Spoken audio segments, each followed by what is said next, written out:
Hello students, सो आज मैं लेके आ गई हूँ आपके पास tricks for mechanism of breathing. So बेटा, मैकेनिज्म ऑफ ब्रीदिंग में समझना इंपॉर्टेंट है कि यहाँ पे आपको इंस्पायरेशन एक्सपायरेशन समझाया जाता है। इंस्पायरेशन एक्सपायरेशन तो हम सभी जानते हैं कि एटमॉस्फेयर और लंग के बीच में एक्सचेंज ऑफ गैसेस को ब्रीदिंग कहते हैं। इंस्पायरेशन में एटमॉस्फेयर से गैस लंग के अंदर आती है और एक्सपायरेशन में जो गैस है, एयर है, लंग से एटमॉस्फेयर पे जाती है। सिंपल सी बात है। लेकिन 11th के चैप्टर में बताया गया है ये पॉसिबल क्यों है, why it is occurring. So ये inspiration expiration is possible due to pressure gradient, so lung और एटमॉस्फेयर के बीच में प्रेशर ग्रेडियंट है। What is mean by gradient? Means एक जगह हाई तो दूसरी जगह low. So high and low maintenance is called as gradient. So pressure के बीच में डिफरेंस है। तो प्रेशर ग्रेडियंट किनके बीच में होता है? लंग के बीच में और एटमॉस्फेयर के बीच में। सो एटमॉस्फेयर और लंग के बीच में प्रेशर के डिफरेंस के कारण इंस्पायरेशन एक्सपायरेशन पॉसिबल है। नाउ अब देखिए बेटा, इंस्पायरेशन के टाइम पे आपके दो प्रोसेस चल रही है। इंस्पायरेशन के टाइम पे आपका लंग प्रेशर या आप इसे पल्मोनरी प्रेशर भी कहते हैं, या आप इसे intra pulmonary pressure, lung pressure, pulmonary pressure और इंट्रा पल्मोनरी प्रेशर इंस्पायरेशन के टाइम पे ये लेस होती हैं या निगेटिव होती हैं, जबकि एक्सपायरेशन के टाइम पे आपका क्या होता है? लंग का प्रेशर, इंट्रा पल्मोनरी प्रेशर और पल्मोनरी प्रेशर क्या होता है? हाई होता है। Always remember this point. कैसे याद करें मैम? ये तो सब जगह लिखा है, तो एक सिंपल सा लॉजिक लगाइए। Anything moves from high to low. Nature high से लो की तरफ कुछ भी मूव करवाता है। तो जब हम इंस्पायर कर रहे हैं तो हम गैस अंदर ले रहे हैं। ये तभी पॉसिबल है ना जब एटमॉस्फेयर में कुछ हाई होगा, अंदर लो है। देखिए, गैस का मूवमेंट कहाँ है इंस्पायरेशन के टाइम पे? इनसाइड द लंग ना, inside the lung the gas is coming. ये कभी पॉसिबल है? जब हाई टू लो मूवमेंट होता है। Nature is moving anything from high to low. तो जब गैस अंदर आई है मीन्स आपके पास लो था, तो एटमॉस्फेयर हाई था, आपका लंग का प्रेशर लो। तो लो इंट्रा पल्मोनरी प्रेशर और लंग प्रेशर ड्यूरिंग इंस्पायरेशन। जबकि ठीक अपोजिट है एक्सपायरेशन में। देखिए, एक्सपायरेशन में क्या होता है? आप एक्सपायर कर रहे हैं। कभी पॉसिबल है? जब लंग का प्रेशर ज्यादा था तभी आपने एक्सहेल किया, हाई टू लो। एटमॉस्फेयर में गया ना गैस, मींस एटमॉस्फेयर लो, तो moving from high to low. कैसे? लंग में हाई था और एटमॉस्फेयर में low. So this is point is clear. So क्या बताया मैंने आपको? देखिए, इंस्पायरेशन में क्या हो रहा था? लंग के अंदर एयर जा रहे थे, तो एटमॉस्फेयर से लंग के अंदर एयर गई। ये कभी पॉसिबल है? High to low. So lung का प्रेशर क्या है? लो था, या कहें negative. So negative intra pulmonary pressure. जबकि बेटा एक्सपायरेशन के टाइम पे क्या हो रहा था? गैस लंग से बाहर आ रही थी, लंग से एटमॉस्फेयर में आ रही थी। तो बेटा ये कैसे पॉसिबल है? तो लंग में मैम प्रेशर हाई था और एटमॉस्फेयर में लो था। So intra pulmonary pressure was positive और हम कह ले high. Clear? Now the question is atmosphere यहां पे लो था, इंट्रा पल्मोनरी प्रेशर हाई था, बट मैम ये हाई और लो का प्रेशर कौन मेंटेन कर रहा है? Who is responsible for this pressure gradient? आपने ये तो बताया कि breathing and breathe out means exchange of gases is possible due to pressure gradient. But अब हम जानेंगे ये प्रेशर ग्रेडियंट मेंटेन कौन कर रहा है। तो इसका पॉइंट है बेटा जो प्रेशर ग्रेडियंट है ये मेंटेन कर रही है दो चीजें. One is called as diaphragm, okay. Another is called as intercostal muscle. So diaphragm and intercostal muscle के कारण प्रेशर ग्रेडियंट बनता है. मैम अब ये सब क्या है, आप क्या बोल रहे हो? तो ध्यान से देखिए बेटा, डायाफ्राम एक ऐसा ऐसा स्ट्रक्चर है, ठीक है, एंड जिसके ऊपर लंग प्लेस्ड होती है. सो लंग के नीचे डायाफ्राम है. बेटा lung is situated in a chamber called as thoracic chamber. Okay, just a second. या lung is located in a chamber called as thoracic chamber. Okay, lung is situated in a place called as thoracic chamber. अब thoracic chamber के नीचे है diaphragm. Okay बेटा, diaphragm. अब ये क्या है आपका lung. तो बेटा ये वाला पोर्शन क्या हुआ, lung volume और pulmonary volume. Clear बेटा, pulmonary volume. Now अब ये तो डायफ्राम हो गए, मीन्स लंग के नीचे डायफ्राम है. अब ये इंटरकोस्टल मसल्स क्या है, देखिए बेटा, लंग के लेटरल साइड पे, इस वाली साइड पे, can I just change a pen, lung के इस वाली साइड पे आपके पास रिब्स होती है. तो लंग जो है लेटरल साइड से रिब्स से घिरा हुआ है, और ये जो लोअर साइड है इसे पोस्टेरियर साइड कहते हैं. Okay, before that I have to tell you something. If you can see me, the up forward part is called as ventral part. Back side part from that spine part is called as dorsal. This part is called as anterior and foot part will be posterior. The same way अगर हम यहाँ के structure को देखते हैं तो बेटा ये है आपकी रिब्स. ये क्या है, रिब्स. तो लंग जो है प्रोटेक्टेड है. Lung is a vital organ, तो हमें इसे प्रोटेक्ट करना है. तो ये प्रोटेक्ट है इन थोरैसिक चेम्बर.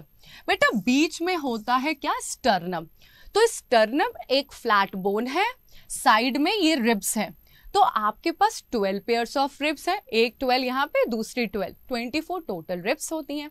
अब देखिए बेटा, रिब्स का काम है प्रोटेक्शन देना. अब रिब्स के बीच में कुछ मसल्स हैं. बेटा रिब्स के बीच में कौन सी मसल है, इंटरकोस्टल मसल. रिब्स के बीच में कौन सी मसल है, intercostal muscle. So intercostal muscle, just a second बेटा, just a second. Intercostal muscle is a muscle. Intercostal muscle is a muscle which is present between the ribs. ये कहाँ पे present है, ribs के बीच में present है. तो ribs के side में, मतलब पहले है external, और ribs के अंदर वाली side पे is called as internal. Just look at the ribs. So see, this is the ribs. Okay, तो ribs के side आगे is external और अंदर की तरफ से internal, intercostal. Clear. Now intercostal muscles lung को कैसे मूव करती हैं, डॉर्सो वेंट्रल. देखिए जब मैं इंस्पायर करती हूं तो चेस्ट आगे की तरफ मूव हुआ, जब मैं एक्सपायर करूंगी तो लंग जो है नीचे की तरफ, वेंट्रल की तरफ और डॉर्सल की तरफ मूव हुआ. नाउ बेटा this is due to intercostal muscle. तो इंटरकोस्टल मसल क्या कर रही है, डॉर्सो वेंट्रल मूव कर रही है. एंड डायाफ्राम कैसे मूव कर रहा है लंग को, एंटेरियर पोस्टेरियर. लंग देखिए बेटा कहाँ पे है, यहाँ पे है. तो अब ये डायाफ्राम क्या करेगा, लंग को अप एंड डाउन मूव करेगा, एंटेरियर पोस्टेरियर. सो बेटा this is what, just a second, I will write for you. This is called as anterior and this is called as posterior, anterior and posterior. This is ventral and that side is dorsal. So in total मुझे आपको ये समझाना था that कि आपके पास है intercostal muscle and we have diaphragm. So diaphragm कुछ से याद रखिए DIV, और इंटरकोस्टल से डायाफ्राम से आपको क्या याद रखना है, डायाफ्राम से आपको याद रखना है पैड. Diaphragm pad. इंटरकोस्टल से आपको याद रखना है DIV। तो DIV pad, Divya pad, Divya is using pad or something like that, notepad, any pad you can remember, pen pad and all. So Divya is using pad. Okay, so now intercostal muscle will move the lung in which direction? Dorsoventral. So I for intercostal and DIV dorsoventral. Diaphragm is moving anterior posterior. So lung is moving in anterior posterior. Thoracic chamber means, तो बेटा actually क्या है कि आप lung के volume को और lung के प्रेशर को डायरेक्टली मेजर नहीं कर सकते। अगर आपसे किसी ने क्वेश्चन पूछा क्या हम लंग के वॉल्यूम और प्रेशर को डायरेक्टली मेजर कर सकते हैं, द आंसर इज नो। अगर हमें लंग को वॉल्यूम और प्रेशर को मेजर करना है तो हमें actually thoracic volume and pressure को मेजर करना पड़ेगा। This was asking NEET also, they have asked you can we measure pulmonary volume और लंग वॉल्यूम, मतलब सेम ही हुआ, तो क्या हम डायरेक्टली लंग वॉल्यूम और पल्मोनरी वॉल्यूम को मेजर कर सकते हैं? Option is no, never.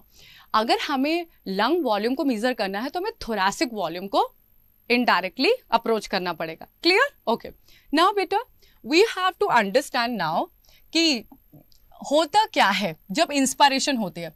तो बेटा अब देखिए, इंस्पायरेशन एंड एक्सपायरेशन। अब इंस्पायरेशन एक्सपायरेशन को समझने के लिए पहले आपको एक लॉ समझना पड़ेगा जिसे मैं कहती हूं बॉयल्स लॉ। बॉयल्स लॉ कहता है pressure is inversely proportional to volume.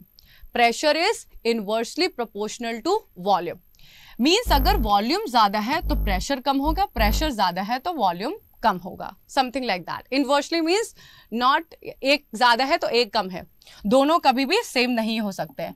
Clear? Now to understand that, sorry we will continue now. तो इंस्पायरेशन और एक्सपायरेशन अब देखेंगे क्या क्या होता है। एक्सपायरेशन में क्या होता है, इंस्पायरेशन में क्या होता है। देखिए अब इंस्पायरेशन में क्या हो रहा था कि आपका लंग जो था प्रेशर लो था। तो लंग का प्रेशर क्यों लो था, अभी हमें वो समझना है। क्योंकि बेटा यहां पे आपका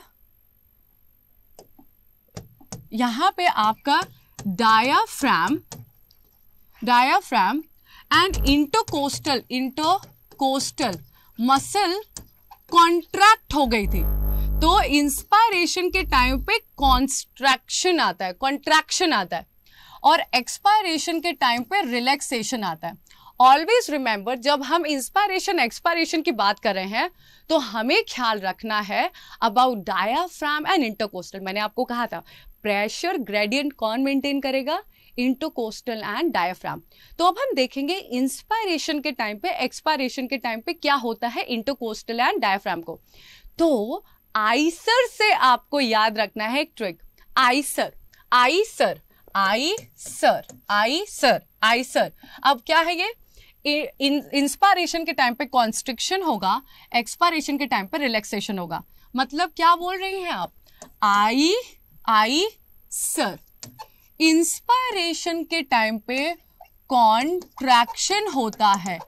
किसका कॉन्ट्रैक्शन होता है मैम, इंटरकोस्टल मसल और डायाफ्राम का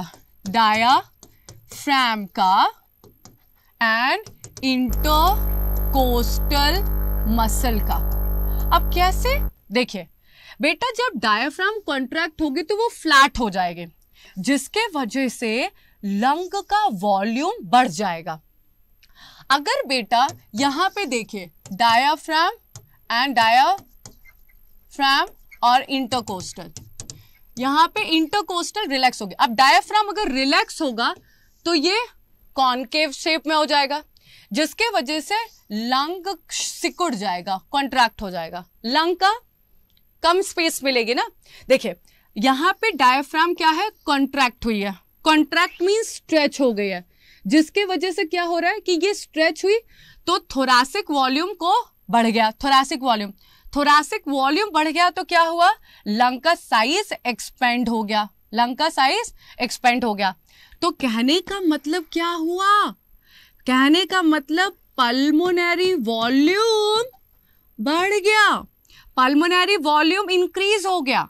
अब देखिए सोचिए बेटा, पल्मोनरी वॉल्यूम इंक्रीज होगा तो क्या होगा, पल्मोनरी प्रेशर डिक्रीज होगा, और पल्मोनरी प्रेशर डिक्रीज होगा तो क्या होगा, इंस्पायरेशन ही होगा ना। मैंने आपको क्या बताया, inspiration is only possible when your lung pressure is low. How the lung pressure will low, अगर वॉल्यूम बढ़ा दो तो वॉल्यूम कैसे बढ़ेगा। आपको बोला इंस्पायरेशन के टाइम पे कॉन्ट्रैक्शन होता है, तो जब आपका डायाफ्राम कॉन्ट्रैक्ट होगा, डायाफ्राम कॉन्ट्रैक्ट तो ये स्ट्रेट हो जाएगा, तो वॉल्यूम ज्यादा हो गया तो लंग एक्सपेंड होगा तो लंग का वॉल्यूम बढ़ेगा, लंग का वॉल्यूम बढ़ेगा तो लंग का प्रेशर घटेगा, प्रेशर घटेगा तो क्या होगा, एटमॉस्फेयर का प्रेशर ज्यादा हो गया, लंग का प्रेशर कम, तो अब एयर एटमॉस्फेयर से लंग में आएंगे। अपोजिट देखो, एक्सपायरेशन में क्या होता है, रिलैक्सेशन होता है। एक्सपायरेशन मींस गैस बाहर गई है।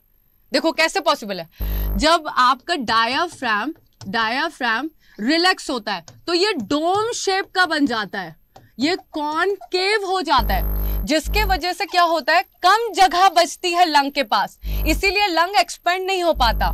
इसके वजह से पल्मोनरी वॉल्यूम क्या हुई, डिक्रीज हो गई, मींस पल्मोनरी प्रेशर हाई है। अब क्या होगा, एटमॉस्फेयर का प्रेशर लो था, इसका हाई, मतलब गैस बाहर की तरफ जाएगी। Am I clear or not? Am I clear or not? Just a second. Am I clear or not? Tell me.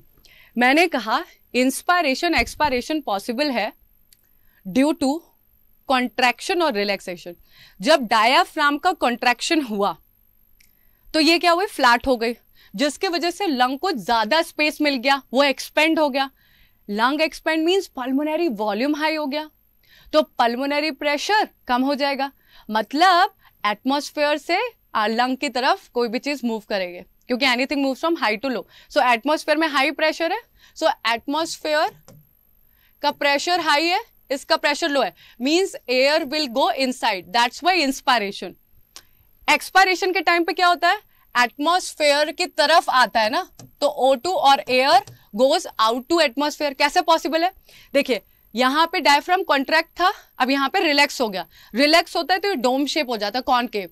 अब क्या होगा, लेस स्पेस बचेगी लंग के पास, तो लंग क्या एक्सपेंड होगा, नहीं, सिकुड़ जाएगा, लेस साइज, तो लंग का वॉल्यूम कम, लंग का वॉल्यूम कम means pressure high, high pressure means anything move from high to low, means air will go from lung to atmosphere, means expiration. Is it clear और not? अच्छा समझ में आया? Okay, now we will understand my intercostal muscle का क्या काम है। देखिए बेटा, मैं आपको बता देती हूं आई सर। ओके, अब देखिए यहां पे इंस्पायरेशन के टाइम पे कॉन्ट्रैक्शन था, किसका, intercostal muscle, ICM means intercostal muscle, और दिस इज डायाफ्राम। डायाफ्राम जब डायाफ्राम कॉन्ट्रैक्ट हुआ तो लंग कैसे, लंग का वॉल्यूम कैसे गया, जब कॉन्ट्रैक्ट हुआ तो लंग कहां पे मूव की, आपका ये anterior posterior, lung move to anterior posterior.